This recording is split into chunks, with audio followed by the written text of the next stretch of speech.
stockings well loved and maybe looking a little worse for wear, or are they lacking that festive glow? Designer Sarah Gunn has tips to upgrade your stocking and create something totally new, even if you're starting with something that is store-bought. Right. You do not have to sew to be able to do these, again, which is why I did them. No, I need to learn how. Maybe that'll be my goal for next year. No, it probably won't be. But I want to talk a little bit about where the tradition of stockings came from. Yes. I did a little bit of research. You know, I used to be a teacher. I like to find out the stories behind things. Okay. So there's a couple of different versions that I found. The one was that there was a father, and this is hundreds of years ago, and he had 3 daughters, and they were very, very poor, and he was worried that he wouldn't be able to support them as they grew up, or they maybe wouldn't be able to have a dowry when they got married, because that used to be a thing. That was the thing. And so they went to sleep on Christmas Eve very upset and worried, and the 3 daughters had their stockings, as in their socks, drying at the bottom of the fireplace. Yeah. And St. Nicholas knew their story. He threw 3 balls of gold down the chimney. I know. That's better than a clementine. I'm going to start saying that I need a dowry, I think. Yeah. And they landed in each of the girls' stockings. Oh. And so that's kind of where the story began. And then, did you have oranges in your stockings when you were young? No, we don't do that. No? Okay, no. So Santa always put oranges in our stocking, and it said that that's kind of like a celebration of that story. Yes. So of course people couldn't afford to put balls of gold in their stockings. So they did oranges. Right. So they did the oranges in there instead, which is kind of sweet. And the oranges are, I mean, citrus fruit, precious. If you're growing up in a certain time where you don't have access to that, and you that's get what else I learned. scurvy, you didn't have any vitamin C in your diet, so an orange, a clementine, a mandarin, a huge deal. Exactly. So yeah, during the Depression, if you had an orange, or other times where there was struggle, if you had an orange in your stocking, that was like the best thing on the planet. Totally. Now, if I put an orange in my kids' stockings now, they may see what happens. I'll eat it. Yeah, exactly. Okay, so now let's make some. So these are actually both the same stocking. I wanted to do a kind of a grown-up version and a kids version. Okay. So this is what I came up for the grown-ups, and it looks. Thank you. That's beautiful. It's you know what? It's very pretty, but it's so simple to make. Okay, so all you need is felt. And I want to show you the different kinds of felt here. If you feel this one, it's very kind of flimsy and thin. You can get felt in a couple of different weights. You want kind of the medium weight of felt. You can feel the difference here. It's got a little bit more substantial. This one's and this is what you want? That is what you want. Something that is going to stand out. A little thicker, so it gives it more dimension, but it's also easier to work with and shape and move around, and glue. The glue's not going to seep through and that sort of thing. Perfect. Right?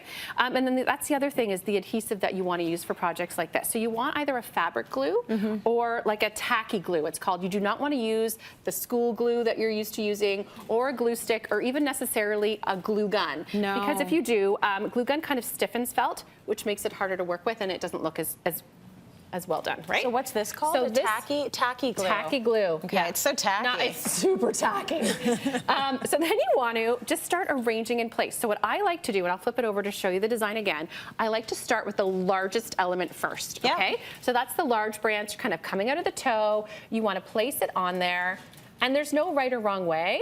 And then you just take little tiny rectangles of felt. I mean, your kids can help you with this. Yeah, and those are the little pine needles. Cut them out. Exactly. They're the little pine needles of the branches, and you want to angle them up. Don't start too low on the branches. There's another trick for you. Yeah. Kind of alternating the colors. I don't know if you can see that on there. I'll hold it up for you. Nice. And you're going to want to arrange the whole thing before you glue. And then what I like to do when I'm gluing too, and I'll show you this now, is I just carefully move the pine needles out of the way, and I'm just going to do a lift and glue.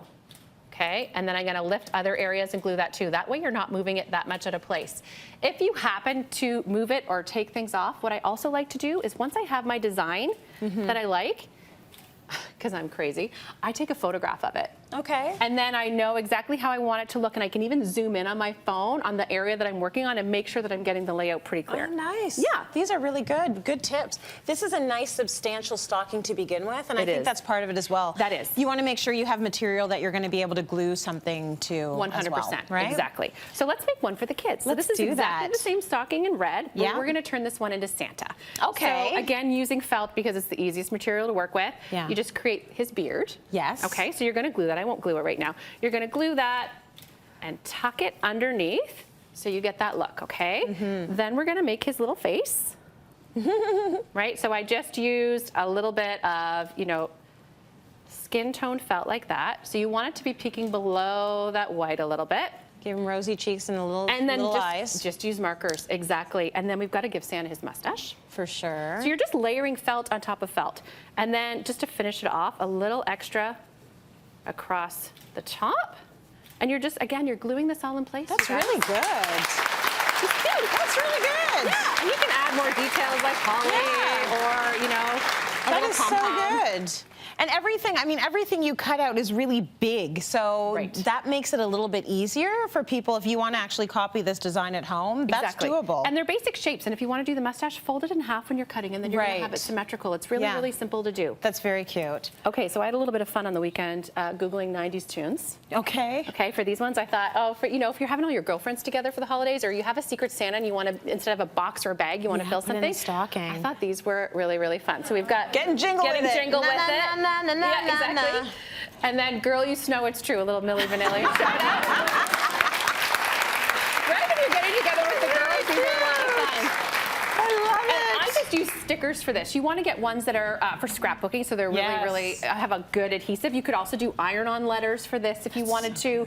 You could charm someone into embroidering them on there Yeah. for you as well, which would be really cool. And you can just have lots of funs with. I love puns. Yeah. Right? Yeah. Who doesn't love a pun? These are adorable, but what a fun idea, like a gift wrapping idea, Yeah. as you mentioned, or something you can do, even for your family, if you're that kind of family. You're exactly. like a punny family. Yeah, exactly. It's cute. So I was inspired by this Snowman Bucket in the first segment. This one? Yeah, exactly. Yeah. So that one was store-bought, and I thought, well, you could make your own, guys, if you wanted to, because these buckets are relatively inexpensive to get from a craft store. Yes. So I just took a basic bucket and turned it into Santa Claus with some craft paint. You just need to use acrylic paint. It's very simple to put on. Yeah. And then if you want, you can embellish with buttons on the front, or I like the idea of getting some felt, and this one's actually adhesive, which is great. Oh, that's nice. Yeah, it's not peeling for me. Is that for his buckle? That's for his little buckle. Oh, that's great. Right? And then you could have everyone in the family could make their own. They could even do them in their favorite color. Santa doesn't always have to be red. That's right. Right. That's when you know whether you're a control freak or not. If you can actually let your kids do the project and leave them alone to know. do the I know. project. Yep. Or like the gingerbread house, do you let the boys just have at it? You know what? I do. You do, I actually do. Yeah. I'm over it now as well. And the tree, like, it took hard. me a while though, guys. Oh, no, Like, I why are you moved putting the jube there? Oh, you still are in charge of the ornaments. Their ornaments a little bit. I get it. I get it. Yeah. I can't help it. Very good projects there, and all look so pretty, which is so your signature. So thank you for that, Sarah.